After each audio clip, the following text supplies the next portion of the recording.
오늘은 우리가 신명기 82번째 시간으로 잊지 말지니라 라는 제목으로 같이 말씀을 나누도록 하겠습니다. 하나님은 이스라엘 백성들이 이 땅을 살아가면서 공의와 정의를 실현하며 살아가기를 원하셨습니다.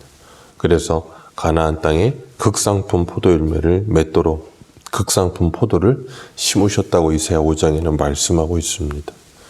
거짓이 난무하는 세상을 살아가면서도 그들과 같은 삶을 살지 말고 하나님의 자녀답게 빛의 자녀의 열매인 착함과 의로움과 진실함의 열매를 맺으며 살기를 하나님은 요구하셨어요. 그런데 오늘 13절에서 15절을 보면 하나님께서 그런 그들에게 요구하시는 것이 그대로 나옵니다.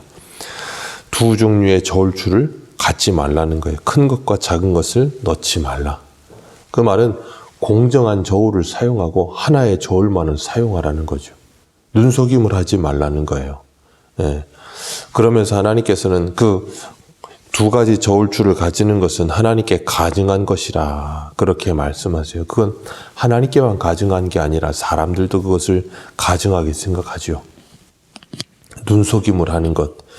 예전에 뉴스에서 고깃집에서 올바르지 않은 저울, 조작된 저울을 사용한 것을 보도한 적이 있습니다. 그래서 고깃집에서 고기를 사는데 1kg를 사면 한 800g에서 750g을 주고 1kg인 것처럼 저울이 움직이게 만들어 놓고 주유소에서 가짜 휘발유를 받아다가 진짜 휘발유와 섞어서 팔고, 그리고 원산지를 속이고 유통기한을 속이고, 뭐 음식에서 요번에도 무슨 어디 닭인가 어디에서 무슨 벌레가 나오고 그런 것들이 오늘날의 세대에는 이 부지기수로 많아요. 그런데 오늘날만 그렇겠습니까?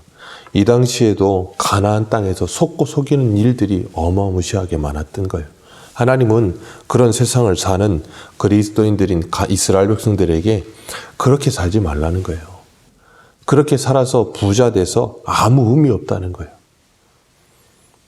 그걸 하나님께서 가증히 여긴다라고 말씀하시면서 공정한 추를 사용하라.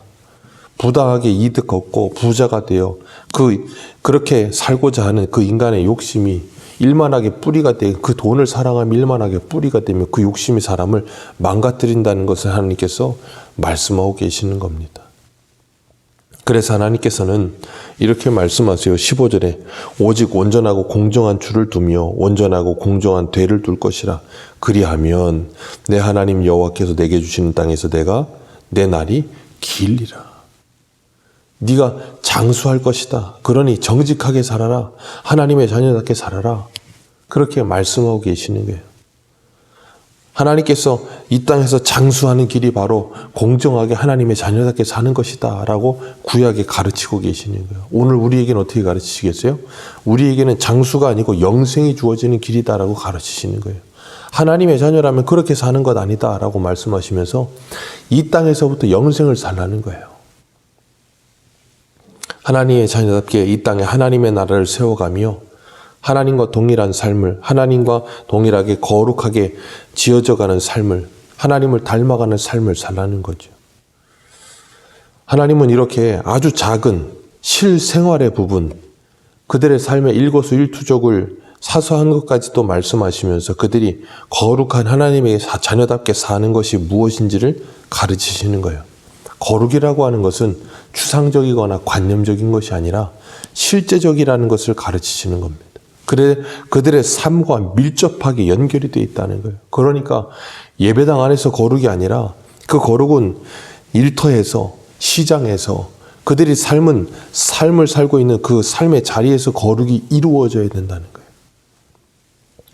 그래서 로마서 12장 2절에는 너희는 이 세대를 본받지 말고 마음을 새롭게 함으로 변화를 받아 하나님의 기뻐하시고 온전하신 뜻이 무엇인지를 분별하라 그렇게 말씀하셨어요. 그게 거룩이라고 말씀하고 계시는 거예요. 우리의 몸으로 거룩한 산 제사를 드리라. 삶이 예배가 되라 그렇게 말씀하시는 겁니다. 우리가 주일 저녁에도 성령 충만 자리 회복이라고 말씀을 드리면서 하나님께서는 성령 충만을 어떤 관념적으로 생각하지 않고 실생활의 관계 속에 가장 가까운 부부의 관계 속에, 부모 자녀의 관계 속에, 직장 상사와 그리고 부하 직원의 관계 속에 거룩이 이루어져야 된다는 것을, 성령 충만이 바로 그것이라는 걸 가르치셨어요. 그렇기 때문에 우리가 이 땅을 살아가면서 예수 그리스도를 믿고 새로운 피조물이 되어 하나님의 자녀가 되었다면 그 삶의 변화가 나타나야 된다는 거예요. 마치 누가복음에 삭개오가 예수님을 만났을 때 그 만난 즉시로 그 삶이 변하여 그 지갑이 회개하고 자신이 그동안에 모든 잘못된 일을 해오던 것을 돌이키는 일이 일어나는 것처럼 우리의 삶이 그렇게 변화되어져야 된다는 것. 왜요? 그 전의 삶이 하나님이 보시기에 가증한 것이기 때문에, 하나님이 가증히 여기는 것을 그리스도인이 된 우리들도 가증히 여기게 되기 시작하는 겁니다.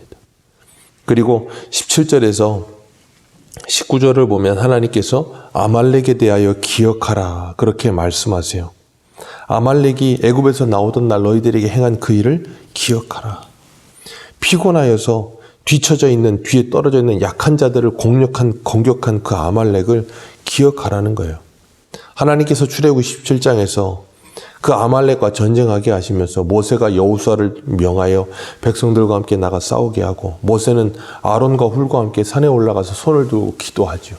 모세가 손을 들면 이스라엘이 이기고 모세가 손을 내리면 아말렉이 이기는 전투였습니다. 그리고 그 전쟁에서 승리하고 난 후에 여호와 니시라, 하나님은 나의 깃발이시오, 하나님이 승리시라 그렇게 말씀하셨어요. 그리고 출애굽기 17장 6절에 하나님이 이렇게 말씀하십니다. 가로되 여호와께서 맹세하시기를 여호와가 아말렉으로 더불어 대대로 싸우리라 하셨더라. 아멘. 아말렉과 대대로 싸우시겠다라고 말씀하셨어요. 이스라엘 백성들이 애굽에서 나올 때, 애굽에서 나와서 가장 첫 번째 전투가 아말렉 전투입니다. 그건 우리 신약식 표현으로 하자면 죄의 사망과 권세와 죄에서부터 벗어나서 구원받은 하나님의 백성의 전투가 바로 그 죄와 싸우는 영적인 전투라는 걸 가르치시는 거예요.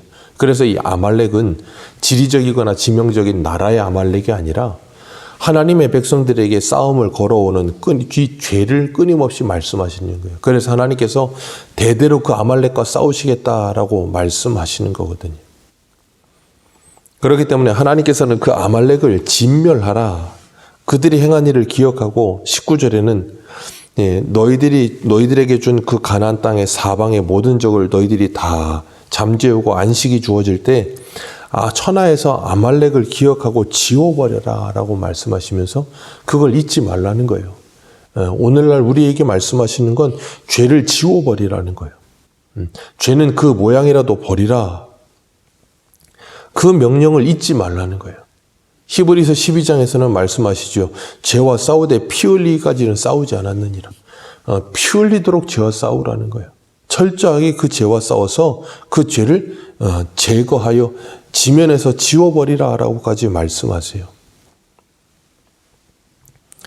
그렇기 때문에 이 아말렉은 하나님의 백성들을 건드린 이 하나님의 대적자를 말하는 것이고, 그것은 오늘날로 말하면 우리가 사도행전에서도 하나님께서 그리스도인을 잡으러 올라가는 바울 되기 전에 사울이 다마색 도상에서 예수님께서 사울을 만났어요. 그리고 그 빛 가운데 주님 말씀하시면서 사울아 사울아 나는 내가 핍박하는 예수라 그러셨어요. 사울은 한 번도 예수님을 핍박한 적이 없어요. 근데 그리스도인들을 핍박했거든요. 근데 예수님은 자신을 핍박한 것이라 그렇게 말씀하세요. 왜냐하면 그리스도는 교회의 머리시기 때문에 교회와 한 몸 되세요. 그렇기 때문에 하나님의 자녀들을 핍박하는 것은 곧 예수 그리스도를 핍박하는 것이고 하나님을 대적하는 것이라고 말씀하시는 거예요. 그렇기 때문에 우리가 잊지 말아야 될 것은 지극히 작은 자 하나에게 하는 것이 곧 하나님께 하는 것이라고 하시는 그 마태복음 25장의 말씀처럼 우리가 사람을 대할 때 사람을 대하는 것이 아니라 하나님께 대하듯 해야 된다는 것을 기억해야 된다는 거예요. 하나님께서 우리들에게 그 말씀을 주시면서 뭐하게 하시는 것인가 하면 그 죄와 싸우는 우리들의 자세가 어떠해야 되는지를 가르치시는 거예요. 공중 권세 잡은 자들과 싸우기 위해 우리에게 에베소 6장의 말씀처럼 믿음의 전신갑주를 입고, 그리고 무시로 성령 안에서 깨어 기도하며 그 죄에게 틈을 주지 말고 그 사단에게 틈을 주지 말고 끊임없이 그것과 싸우라고 우리에게 말씀하시는 거예요. 그것이 주님께서 대대로 싸우시겠다라고 말씀하시는 거거든요. 사울에게도 사무엘을 통해서 말씀하실 때 아말렉을 진멸하라 그러는데 사울이 아말렉을 진멸하긴 하는데 부분적으로 순종하죠. 아가강을 살려오고 살찌고 기름진 소들은 살려오고 그러면서 변명하는 것이 하나님께 제사 드리기 위해서 가져온 거라고. 그때 유명한 말씀하시죠. 순종이 제사보다 낫고 듣는 것이 수양의 기름보다 낫다. 하나님의 말씀에 순종하여 하나님께서 말씀하신 것처럼 그 아말렉에 행한 일을 기억하고 그를 치워버리라. 우리에게 그 죄를 기억하고 우리의 그 죄 때문에 예수 그리스도께서 십자가에 죽으신 것을 기억하고 너는 잊지 말고 그 죄를 지면에서 지워버리라. 하나님의 백성답게 거룩하게 살아가기에 그것과 싸우라. 하나님께서 왜 이 공정한 저울추, 두 가지의 저울추를 갖지 말고 하나의 저울추를 가지며 공정한 저울추를 가져라 하시고 이 말씀을 이어서 하시겠어요? 하나님께서 우리들에게 우리의 일상의 작은 부분에서까지 실생활에서 우리가 사용하는 모든 부분에서까지 그 모든 부분 사람을 속고 속이는 그 죄로부터 우리를 뭐하게 하시기 위해서요? 자유하게 하시기 위해서 그 죄와 피 흘리기까지 싸우라는 거예요. 그러면서 빛의 자녀의 열매인 착함과 의로움과 진실함을 맺어가면서 그리스도인답게 정직하게 경제활동을 하고 정직하게 사회활동을 하며 하나님의 영광을 위해 살아가라 라고 말씀하시는 거예요. 오늘 하루도 우리가 살아가는 일상 속에서 하나님의 자녀다운 삶이 나오며 죄는 그 모양이라도 버리며 피 흘리기까지 싸우며 사단에게 틈을 주지 말고 하나님의 자녀답게 살아가는 복된 하루 되시기를 주님의 이름으로 축복합니다. 기도하겠습니다.